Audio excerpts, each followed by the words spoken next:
Welcome back, everybody, to the 4-Star Podcast. And we are, and today's Market Explained podcast, I should say, which is a 4-Star Podcast. Today, we're doing an interview process with two of the smartest people in real estate that I know. And we're going to hear a check-in on what's going on in the real estate markets, certainly in the Midwest and then around the country. So we have two very important ladies in the real estate market. Let me introduce them to you. First, we have Miss Laura Ellis, and Laura is the president of Baird and Warner Real Estate. She is obviously a very experienced person in the real estate market. Residential sales, right, Laura? You're president of residential sales. Yes, that's correct. Yes. And prior to this, she'd been general manager, sales manager, had her own firm prior to this as well.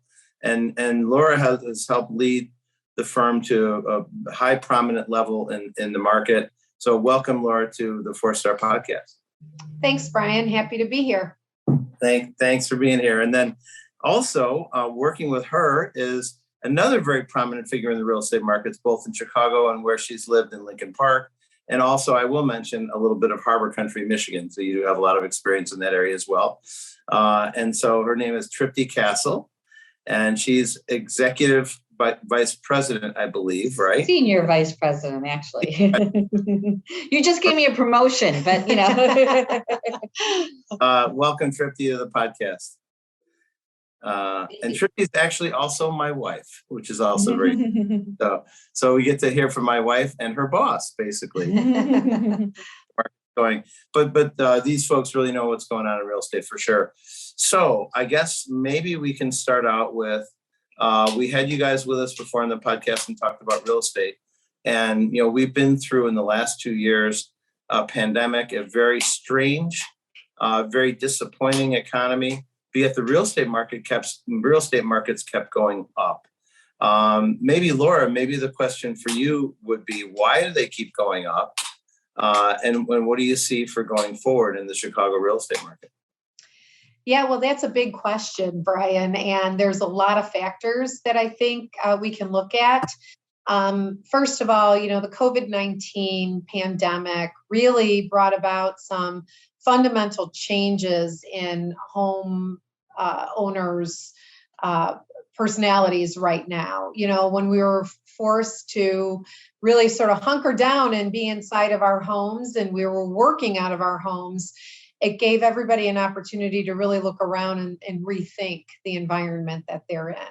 So, you know, we're really looking at this as a pretty permanent change that the pandemic brought about, was that people said, okay, I'm going to live here, I'm going to work here, even if not full time. It's likely that in the future I'll be working more from my home. And I want to make sure that I'm in the environment that I want to be in. And I think it's important to note that although it's been a long time, the recession of 08, 9, and 10 really affected people in the way that in some areas their home values never recovered from that point.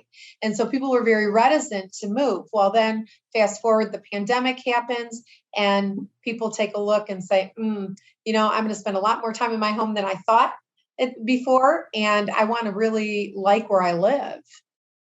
Yeah.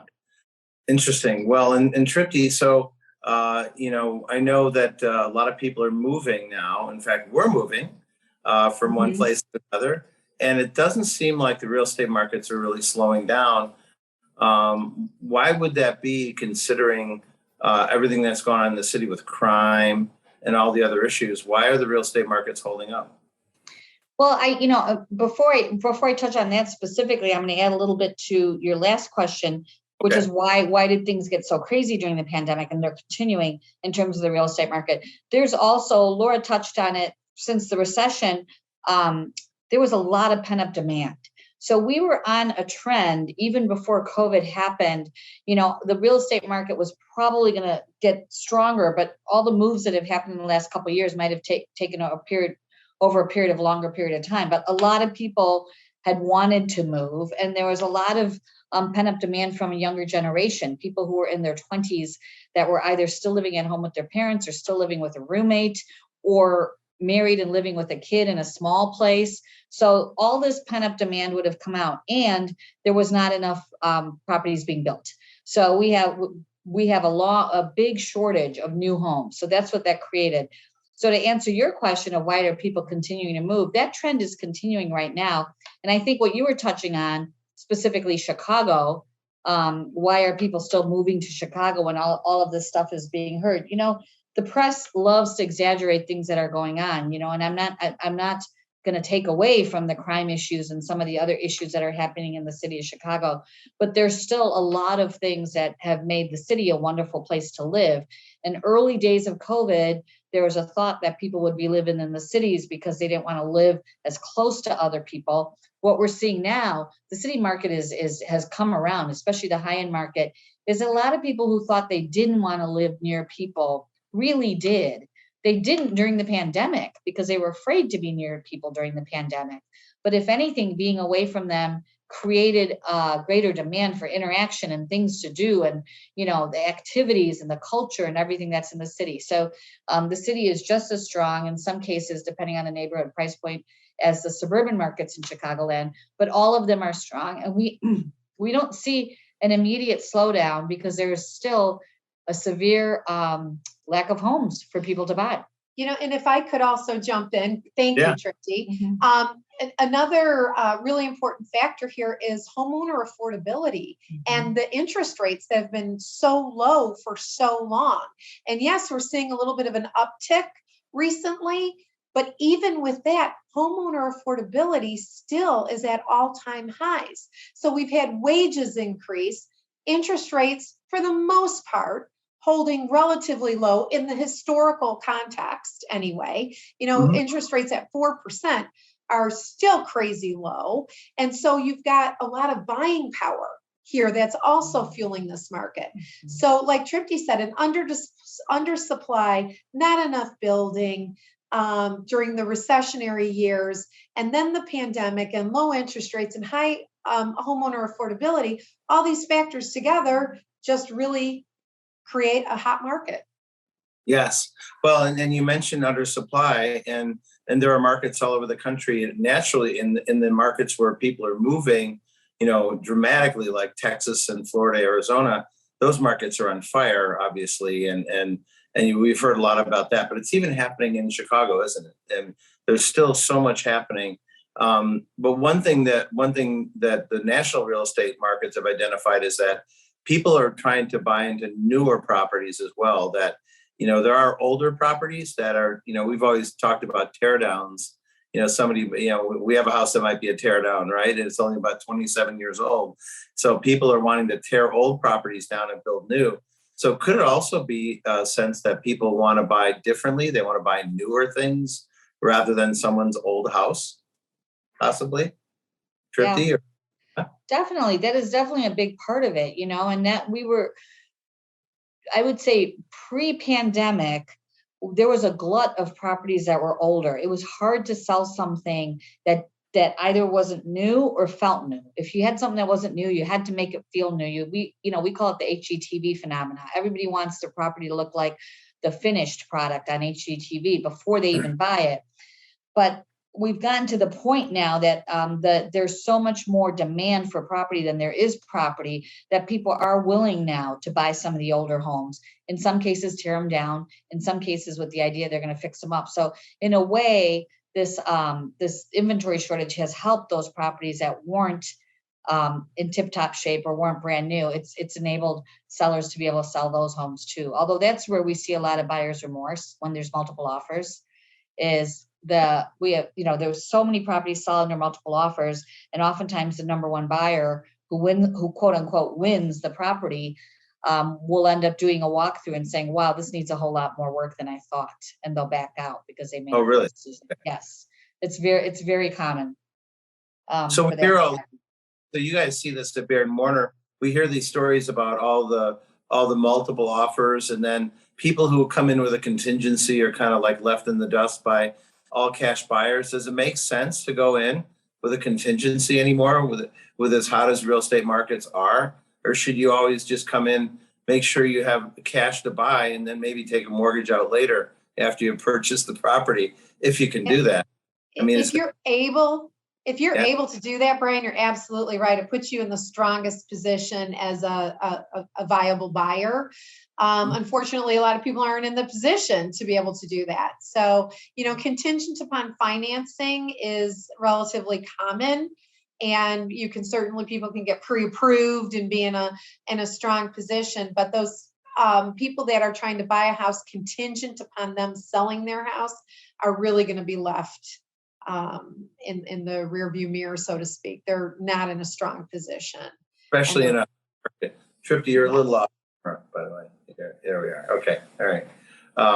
Well, great. So I think the record home price in America was logged in again last month at 357,000 average home price in America. Is that right? Something like that?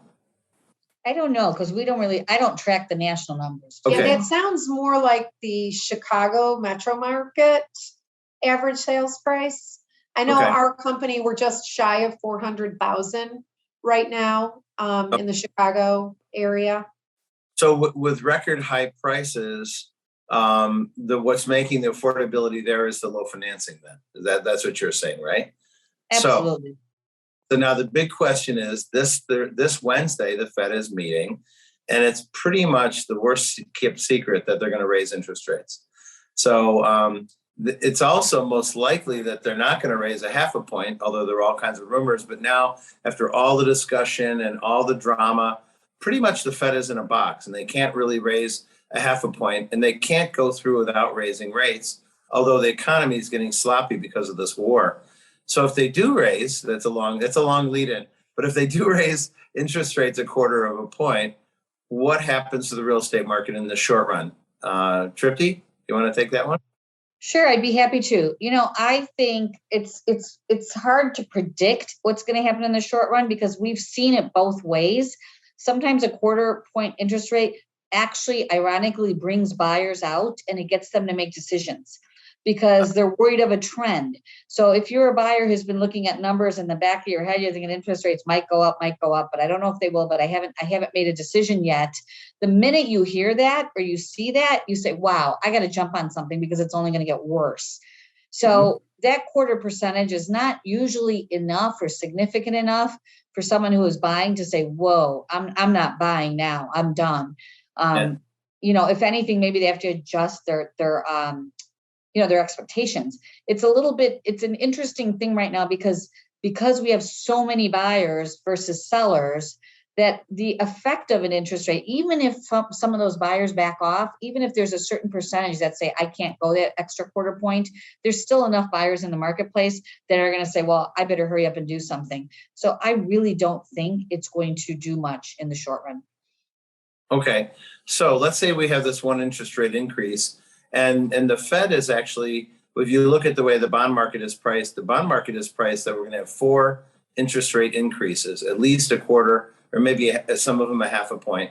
And then, of course, Jamie Dimon of JP Morgan came out about a month ago and said, oh, there'll be as many as 7 rate increases, which we don't think is even possible. But the economy is getting a little better. We saw labor force participation rate went up. We saw employment numbers better than expected. So even though there's this chaotic war, certain numbers in the economy are getting better in America. So what if that causes the Fed to accelerate and move faster with raising interest rates? What if we had 3 or 4 interest rate increases? Maybe that first one would cause them to come out and get more active, but maybe the second, third, and fourth might slow things down in real estate. Laura, what do you think of that? It's possible, 3 or 4 or more interest rate hikes certainly will dominate the headlines out there and be in people's concern. But I think what we have to keep in mind right now is interest rates are right now under 4%. So even if they, did 4 quarter point increases, 5% has been, in the historical context, it's still very low. And as Tripti rightfully pointed out, we have so many buyers in the marketplace right now and an undersupply of homes. I really don't think it's, yes, it will affect some people. Yes, money will be more expensive for them. Yes, it will impact and maybe moderate the appreciation going on right now in the market with real estate year over year. But in the long run, I don't think it's going to make it's not going to significantly slow our market down, is my point. So it would probably take like 7 or 10% interest rates to really slow things down, right? Exactly. Yes. And we're nowhere near that. No. Got a long way to go, and that's good news. Yeah. So I still remain pretty amazed that there's so many buyers, but when you look at what happened in the real estate depression from 2005 to 2012, a lot of people didn't buy. A lot of people did buy, but lost their homes. And so does maybe that era tell part of the story of being so many buyers now, that there's like a decade of home formation that never really happened? Yeah, and Tripti touched on this, and I just want to reiterate, during all those years when there was very little to no building of new homes going on, households were being formed. People were immigrating into the country. People were getting married, starting families, and unfortunately, in some cases, divorces. People, we're in a human business here, a business that's driven by human needs, and lives continue. Like I said, lots and lots of households were formed during that time when we weren't building. And so there is a school of thought out there that we have several years of a pretty strong to hot market ahead of us, just based on that. So maybe we should buy the home building stocks, huh? There you go. Maybe. There we are. That's your business to decide, Brian. We'll stick to the real estate advice. Let me just share with our listeners that the home building sector is still one of the top 7 sectors that is in our model, and we're investors in those groups right now. But one of the things that I also, the national media does a lot of work on our brains, and they tell a lot of stories, some good, some not good. And one of the stories they were telling all through the pandemic is no one will ever want to live in a city again, and they're all going to move to the suburbs. And we did hear all these stories about people going to the suburbs. So I wanted to kind of check in on that trend. Is that still happening, or was that just a bunch of bunk? Brian, if I can jump in, one of the other things that was said as a result of the Great Recession was that millennials will never want to own a home, that they are going to be lifelong renters. And we have seen that be absolutely patently false. Right. Millennials are lined up to want to to purchase and own their own homes. Yes. You take the second part of that. Yeah, Laura's absolutely right. And I touched on it a little bit earlier. The numbers are not showing at all that properties are slowing down in the city, that millennials are moving into the city, they're staying in the city. I jokingly have said before that, early on in the pandemic, when they said everyone, quote unquote, was moving to the suburbs, there's no vacancies in Chicago. For every sale where somebody sold their condo or their home to move to the suburbs, somebody bought it. Inventory is low in the city. So this mass exodus is just not true. And property values are going up in the city as well. So as I said earlier, I think there's anecdotal stories of people who have moved to an area that to be remote from other people and are now regretting it because things are coming back and they crave the human interaction. There's always been people. There are people who love living in a rural area, people who love living in suburban, people who love living in an urban area. I think that has not changed long term due to the pandemic. The one thing I do think that has changed a little bit and may continue is there does seem to be a greater need for second home type of properties because people have much more ability to work remotely now. So the second home markets are just on fire because, you didn't have to be somebody who was, who was, in their 60s or above, who was retiring to buy a second home. You could be somebody who's 30 years old and say, you know what, I'm going to buy a second home so I can spend January and February out of the Midwest somewhere it's warm and I'll still keep working. And, Brian, as you know, we have a niece who's living in a trailer home for 2 years because she can, and she's working full time, or it's been a year, I think now so far. But there are people, so I think that demand is going to continue because people don't feel that they have to be in the same place all of the time. Yes. Interesting. Well, and then there's been one trend we did notice then during the pandemic era, a lot of people were put out to work. About 40% of the economy wasn't functional, like restaurants, hospitality, the transportation industry and travel. but yet the construction people were working. There's high rises being built. Who's moving in? There are people moving in, aren't there? I mean, the apartments and condos and all over the city. So are these properties filling up? Is there more demand? Absolutely. They are. Yeah. There's an article just today I read that the downtown rental market has appreciated. I don't want to quote the number because I don't remember it, but it was a huge amount over last year. I think it's at 15%. So not only people are moving in, but they're lined up to move in. And the condo market too, that, we thought pre-pandemic that there was overbuilding going on, and we're not seeing that now at all. Yeah. Interesting. Well, great. Well, we kind of covered a lot of subjects about real estate. What else do we want to hear from you guys about real estate that we haven't talked about? What else should our listeners hear? I think what the listeners should know, that if they are in the market to buy property right now in Chicagoland and many of the other markets, don't get discouraged. I know it's discouraging to people because they have to make quick decisions. They have to move fast. They have to negotiate. Find yourself a good realtor. If you don't feel like the person you're working with you really need a good realtor that you have a bond with. Find someone good to work with, and get aggressive. And by aggressive, I don't mean necessarily overpay for properties, but figure out what you want, get in there, play the game. When you see something you like, don't be afraid to come in with a strong offer. Don't get discouraged. If you're looking to buy something, there's something out there for you. Nice. Laura, how about? Yeah, I thank you. I would add, a question that I get quite frequently is, should I wait? Should I wait till this hot market cools off? Maybe I can get a better price later. Get that question a lot. And my answer is emphatically no, do not wait. All the dynamics in place, there is no bubble. This is my opinion, of course. This is not a real estate bubble. The active market is based on sound fundamentals, homeowner affordability, undersupply, all of those things. I think we're going to see an appreciating market for some time. And so if someone is in the market and they ask me my opinion if they should wait, I say no. Get in there, don't feel pressured, but when you find the right house, like Tripti said, get in there aggressively and secure that property for yourself. I think I concur with that. We talk in the investing world all the time about trying to make an investment and then making a profit on that investment over a period of years. But people are buying homes for their life to live in, right? So it's a little bit different. Maybe you certainly don't want to lose money on a property, but it's not only about whether you are going to be able to flip it for a profit. You're going to live in it. You're going to cook meals in the house, and you're going to raise your family in the house. So it's a little bit different purchase, isn't it? Yeah, absolutely. And that's a really good, important point, because when you're in this sort of market, many of us want to feel like we get a good deal. We feel like we don't want to get taken advantage of. But how do you define a good deal when you're buying a home? A good deal is that you bought the perfect home for you.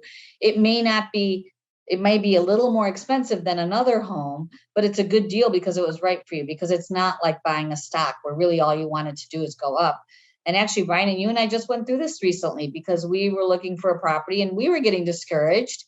And we just said, we were getting very discouraged because everything we liked was either sold right away or wasn't quite right. And we waited. And when we found the needle in the haystack we were looking for, we immediately didn't give it any opportunity for anybody else to even consider. We could have negotiated back and forth, but we just went in and asking and said, this is the price we want, because getting a little better price wasn't worth the risk of somebody else coming in and buying it out from under us. So you just have to consider that. Well, and there's two people in our office right now that are trying to buy homes, and both are up against other bidders, right? It wasn't always this way. The real estate markets are pretty hot, and the demographic trends there are for all the things we spoke about today. So it may be, you're right, Laura and Tripti, that the real estate markets are going to be strong for a while. It's just based on demographic trends. It's based on a lot of different factors, but it just seems like real estate's a great investment right now. And it doesn't seem like there's going to be any certainly collapse in the real estate market. Certainly it's probably going to continue to go up from here. So that's great. Anything else we should know before we finish our discussion today? Anything? I think we covered it all. Yeah. Well, this is great. Thanks. And I think you guys were on 18 months ago. So we'll have to check in again, maybe next fall, and see what's going on, see how the summer goes. I know this weekend in Chicago, we had all the parades, and we hadn't had parades in a long time. And downtown was filled with people, and they were going to the theaters and going all over the city. And it almost felt like the old days again. It felt like the city's coming back, and it felt really fun. People want to be in cities. Cities are where things happen. So the expected demise of Chicago and New York and LA probably isn't going to materialize. I think people are going to come back, and so it's a great place to be. And you guys see it right, firsthand, being very dominant in the city as well as the suburbs of Chicago, don't you? That's right. It's all over right now. All of our suburban markets are hot. Yes. And you guys have how many offices? 28 or 28 offices, right? And 3,000 agents or so. Is that right? Almost. Okay. So if anyone needs to look at real estate, certainly you can call Baird and Warner Real Estate as well, I'm sure. Absolutely. Yes. Yeah. Thank you, Brian. Okay. Well, thanks, ladies, for being with us today on the 4 Stars Today's Market Explained podcast. And we'll check in with you in the future, hopefully next fall. All right. Great. Let's leave it Great. there. Thanks a lot.